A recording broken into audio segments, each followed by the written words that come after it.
La seule chose que tu me demandes, c'est d'accueillir ton amour. La seule chose que tu me demandes, c'est de l'accueillir un peu plus chaque jour.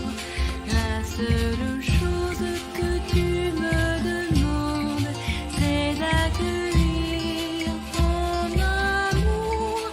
La seule chose que tu me demandes, c'est d'être à toi pour toujours. Bonjour, chers choisis de Jésus, je suis heureux de vous retrouver. Nous sommes en 2025, le 7 janvier. Je vous adresse mes meilleurs vœux pour cette année 2025, cette sainte année.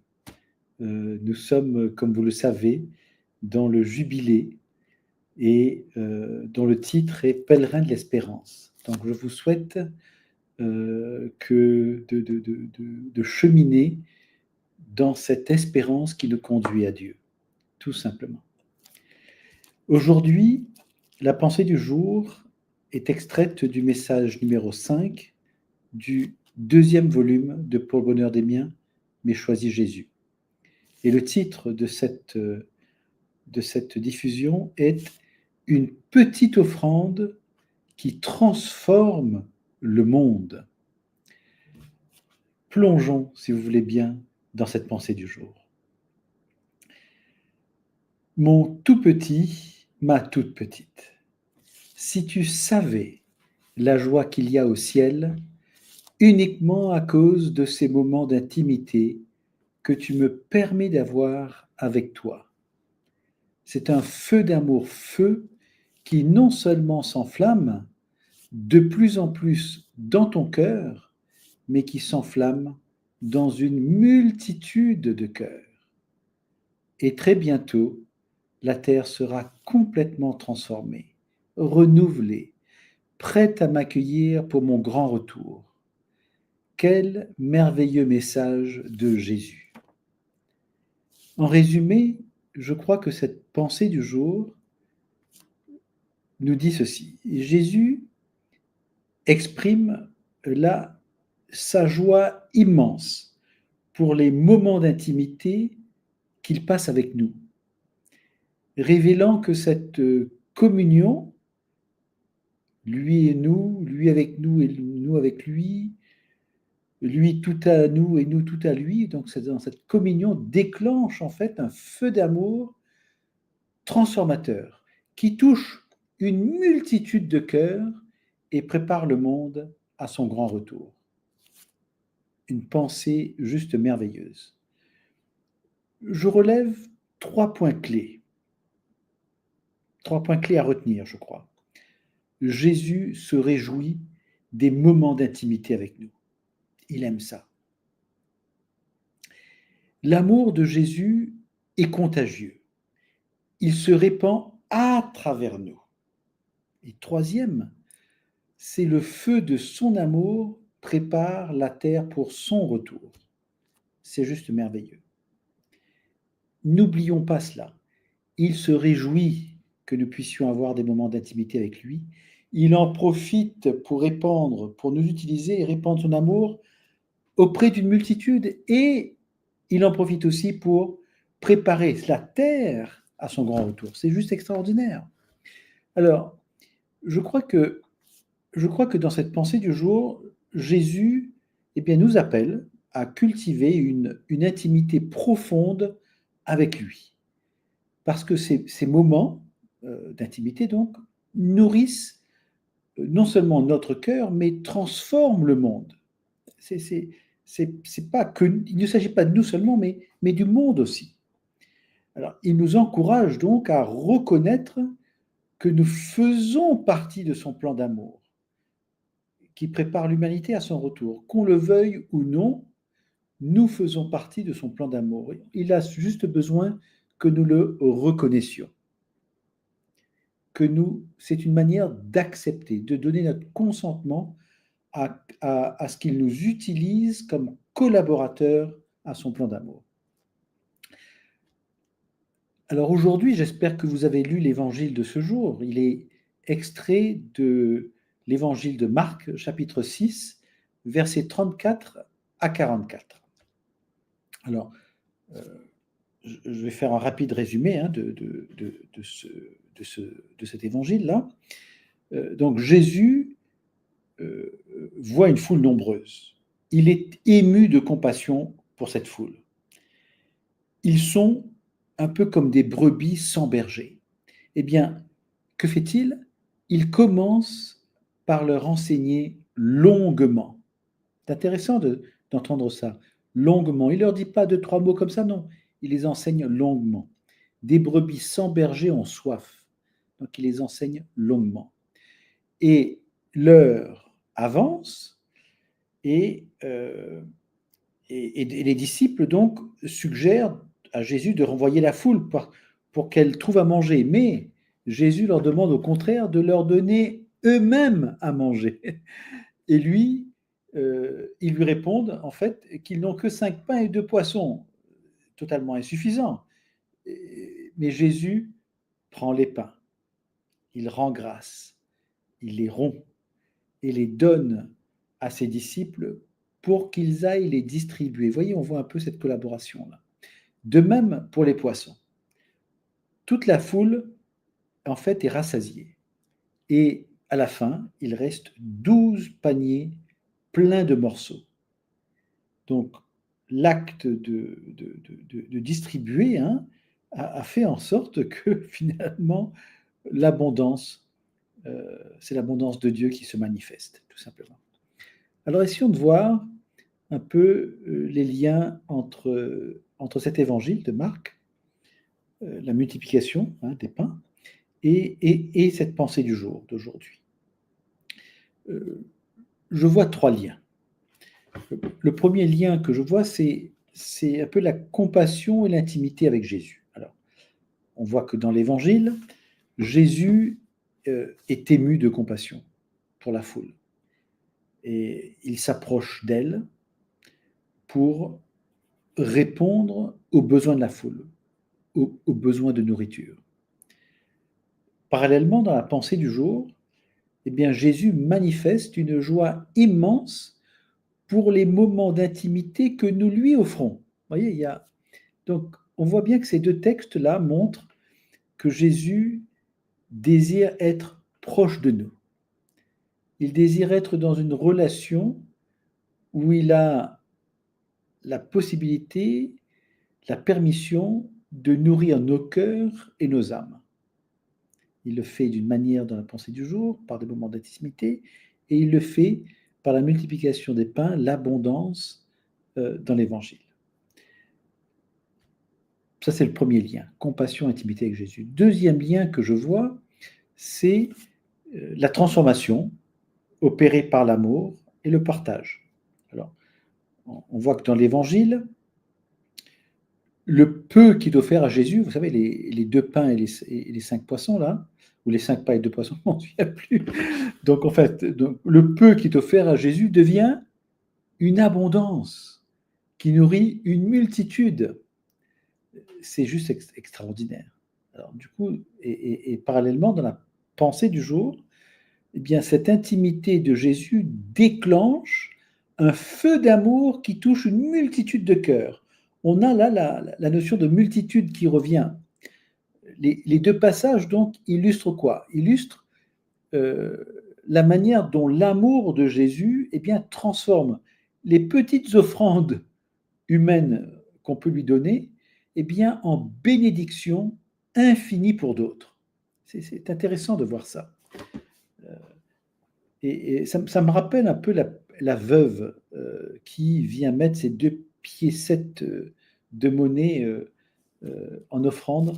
Elle donne toute son indigence. Et le Seigneur va transformer cette indigence en pleine bénédiction. Ça me rappelle cela.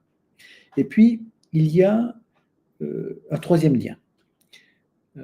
C'est la préparation au grand retour. Alors, essayons de voir. Donc, l'Évangile, en fait, selon moi, je pense, symbolise la préparation d'un banquet spirituel où Jésus invite à la communion et au partage. Hein.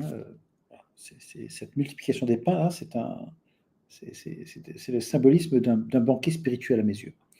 Et parallèlement, la pensée du jour évoque un feu d'amour qui prépare la terre à son grand retour. Donc, du coup, on voit que ces deux textes-là pointent vers un accomplissement divin, vers ce que Dieu a prévu. C'est le règne de l'amour et l'unité autour de Jésus. Enfin, je trouve ça fantastique. Alors, du coup, en résumé, j'aimerais dire,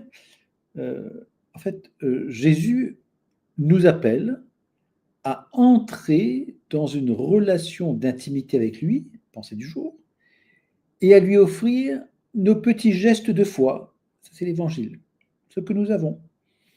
Il utilise notre oui tout simple pour nourrir non seulement nos âmes, mais aussi celles de ceux qui nous entourent, puisqu'il passe à travers nous. Et puis, il nous invite aussi à collaborer avec lui pour la transformation du monde en vue de son royaume d'amour. Rappelez-vous, il a envoyé ses disciples distribuer. Alors, il y a dedans, à mon sens, je crois, deux vertus auxquelles cette pensée du jour et cet évangile nous invitent aujourd'hui à penser. C'est la vertu de docilité et la vertu d'obéissance. Dans la vertu de docilité, je crois que c'est représenté par cette pensée du jour. Jésus nous dit « Donne-moi des moments d'intimité ». Tellement ça. Et puis, qu'est-ce qu'il va faire lui ? Il va utiliser ces moments d'intimité qu'on lui donne pour aller rejoindre une multitude. Et dans l'Évangile, il nous dit « Donne-moi le peu que tu as ». Et ensuite, il opère la bénédiction sur cela. Et il nous dit maintenant, prends ce peu que tu m'as donné et va le donner aux autres. Et donc là, on est dans l'obéissance. Dans la pensée du jour, on était dans la docilité. Je lui donne ce que j'ai et lui opère sans avoir besoin de moi. Je suis juste en sa présence et puis il fait ce qu'il a à faire à travers moi. Et dans l'Évangile, je lui donne le peu que j'ai, donc je suis un peu comme dans la docilité, mais aussi il me donne des instructions après. Vas-y, j'ai besoin de toi, collabore à mon plan. Même si tu ne sais pas ce qui va advenir, quels sont les résultats, collabore, vas-y, va mettre en pratique. Et ça, c'est l'obéissance. C'est une soumission volontaire à Dieu, à sa volonté, tout simplement.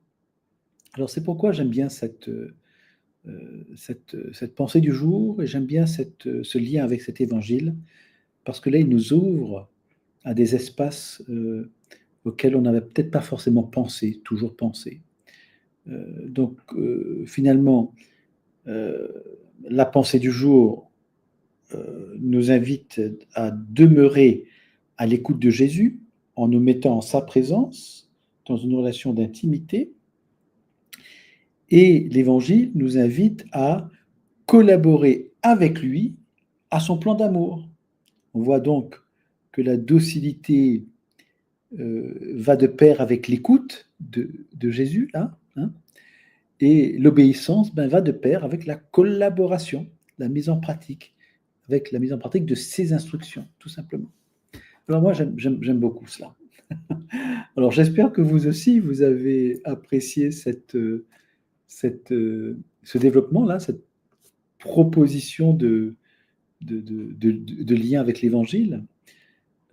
Donc, je pense que ce qui me plaît de retenir finalement, c'est que le Seigneur n'attend pas de moi de faire des grandes choses. Il n'attend pas de moi à ce que j'ai des mérites ou des vertus et autres. Il me demande de lui donner ce que j'ai. J'ai parfois des grandes choses, j'ai parfois pas grand-chose à lui donner. Et donc, il me dit, donne-moi ce que tu as. Donne-moi ce que tu n'aimes pas chez toi, donne-moi ce que tu n'aimes pas chez les autres, donne-moi ce que tu aimes chez toi, donne-moi ce que tu aimes chez les autres aussi, donne-moi ce que tu as. Et moi, je ferai le reste. Hein. C'est comme s'il me disait cela. Et puis, quand j'ai besoin de toi, je te le ferai savoir. Et bien là, je vais t'inviter à collaborer à mon plan. Je t'inviterai à aller servir les autres, aller rencontrer d'autres personnes, aller écouter, aller visiter. Enfin, voilà. Il nous,